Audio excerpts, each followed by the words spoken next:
Hello dear students, हम लोग second chapter study कर रहे थे एसिड बेस एंड सॉल्ट्स।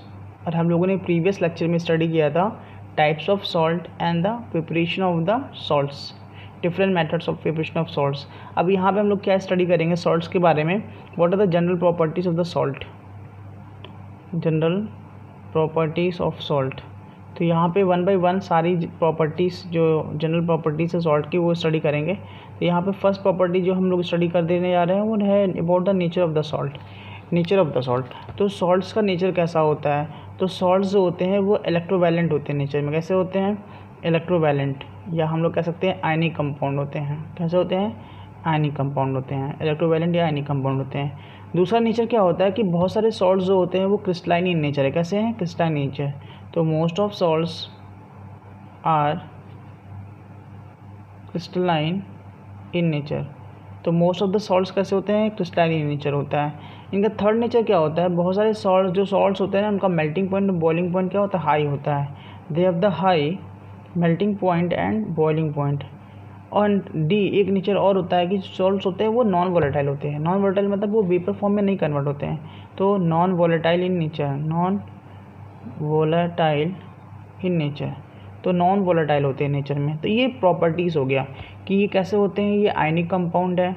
दूसरा क्या है, सॉल्ट्स होते हैं वो क्रिस्टलाइन इन नेचर होते हैं, मतलब कोई पर्टिकुलर शेप होता है, इनका melting point boiling point high होता है, और ये कैसे होते हैं? नॉन वोलेटाइल इन नेचर होते हैं।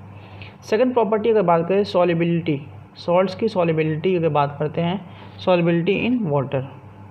तो solubility in water, solubility, salt की सॉल्युबिलिटी इन वाटर। तो हम लोग देखते हैं कि बहुत सारे सॉल्ट्स ऐसे हैं जो वाटर में सॉल्युबल हैं, लेकिन बहुत सारे सॉल्ट ऐसे होते हैं जो वाटर में इनसॉल्युबल होते हैं। तो सॉल्ट्स को हम लोग दो कैटेगरी में डिवाइड कर देते हैं। एक water soluble salt, water soluble salt, और एक कौन सा कैटेगरी है? Water insoluble salt. तो दो कैटेगरी है, कुछ वाटर सॉल्युबल होते हैं और कुछ वाटर क्या होते हैं? इनसॉल्युबल होते हैं। अब कौन सा वाटर सॉल्युबल है, कौन सा वाटर इनसॉल्युबल है, तो ये डिपेंड करता है दो चीज़ पे। मीन्स जो सॉल्युबिलिटी है in water, solubility in water, it depends on two factor. ये दो फैक्टर पे डिपेंड करता है। कौन कौन सा दो फैक्टर है? तो दो फैक्टर, एक होता है लैटिस एनर्जी, एक क्या होता है? लैटिस एनर्जी, और एक होता है हाइड्रेशन एनर्जी। तो सॉल्युबिलिटी इन वाटर जो है वो डिपेंड करता है दो फैक्टर पे, एक लैटिस एनर्जी पे, एक हाइड्रेशन एनर्जी पे। ठीक है, मतलब अगर कोई सॉल्ट सॉल्युबल है या इनसॉल्युबल है तो वो दो फैक्टर की वजह से, लैटिस एनर्जी और हाइड्रेशन एनर्जी। तो सॉल्ट को दो कैटेगरी में डिवाइड करती हैं, वाटर सॉल्युबल सॉल्ट और वाटर इनसॉल्युबल सॉल्ट। तो वाटर सॉल्युबल सॉल्ट कब होगा, कब नहीं होगा, ये डिपेंड करता है क्या? जब क्या होगा? हाइड्रेशन एनर्जी ग्रेटर होगा किससे? लैटिस एनर्जी से। अगर हाइड्रेशन एनर्जी वो ग्रेटर है किससे? लैटिस एनर्जी से, तो वाटर सॉल्युबल सॉल्ट में आएगा। और वाटर इनसॉल्युबल सॉल्ट कब होगा? कब होगा? जब लैटिस एनर्जी ज़्यादा हो जाएगा, हाइड्रेशन एनर्जी वो क्या हो जाएगा? लेस हो जाएगा, या लैटिस एनर्जी ज़्यादा हो जाएगा। अगर ये कंडीशन है तो सॉल्ट कैसा होगा? इनसॉल्युबल होगा। लेकिन अगर ये कंडीशन है तो वाटर कैसा होगा? सॉल्ट कैसा होगा? सॉल्युबल होगा। तो अगर हाइड्रेशन एनर्जी ज़्यादा है लैटिस एनर्जी से तो सॉल्ट सॉल्युबल होगा, अगर ये कंडीशन है तो क्या होगा? इनसॉल्युबल होगा। तो कौन कौन से सॉल्ट सॉल्युबल हैं, कौन कौन से सॉल्ट इनसॉल्युबल हैं, है ना, उसको भी हम लोग डिटेल में स्टडी कर सकते हैं यहाँ पे। तो कुछ एग्जांपल्स देख लेते हैं। जैसे हम लोग एग्जांपल्स ले लेते हैं ना, एग्जांपल्स में पहला ले लेते हैं, अगर हम लोग सोडियम, पोटेशियम, अमोनियम सॉल्ट ले लेते हैं कि बस कीप इट, है ना। द सॉल्युबिलिटी ऑफ वाटर दो फैक्टर पर डिपेंड करता है, लैटिस एनर्जी पे, हाइड्रेशन एनर्जी पे। अगर ऐसा कंडीशन है, इस कंडीशन में वाटर सॉल्युबल होगा, इस कंडीशन में सॉल्ट वाटर इनसॉल्युबल होगा। ठीक है, सॉल्ट्स होंगे वाटर में इनसॉल्युबल होंगे। थर्ड पॉइंट अगर हम लोग बात करें यहाँ पे, थर्ड पॉइंट कंडक्शन के बारे में बात करें, conduction of electric current, conduction of electric current.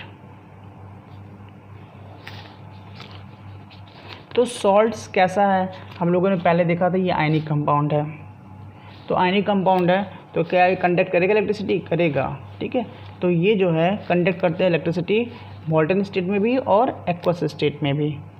तो they conduct electric current both in molten and aqueous state, ठीक है, दोनों स्टेट में ये करेंगे। नेक्स्ट हम लोग फोर्थ प्रॉपर्टी पढ़ते हैं, वाटर ऑफ क्रिस्टलाइजेशन। फोर्थ क्या है हमारा, वाटर ऑफ क्रिस्टलाइजेशन।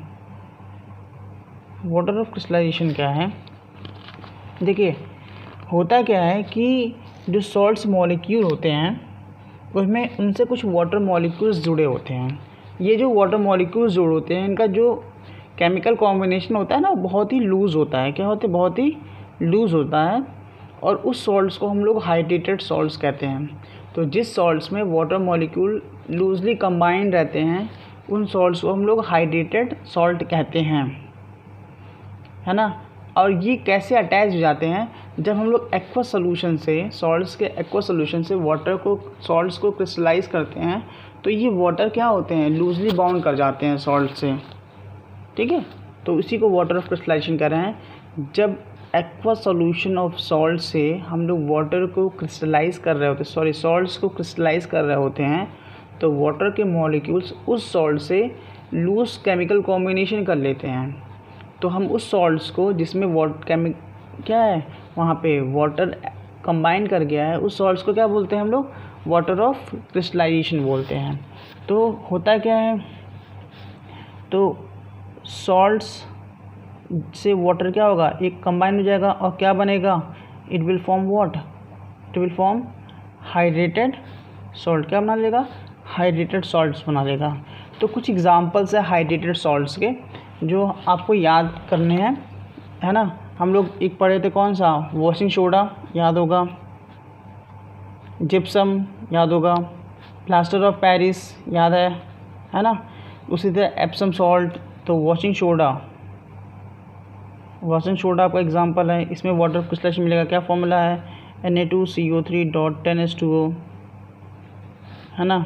हम लोग जिप्सम यूज़ कर सकते हैं यहाँ पे, इसका फॉर्मूला क्या होगा, जिप्सम का फॉर्मूला क्या होता है, calcium sulphate dot what 2H2O, plaster of Paris POP, इसका formula CaSO4 dot what half H2O होता है।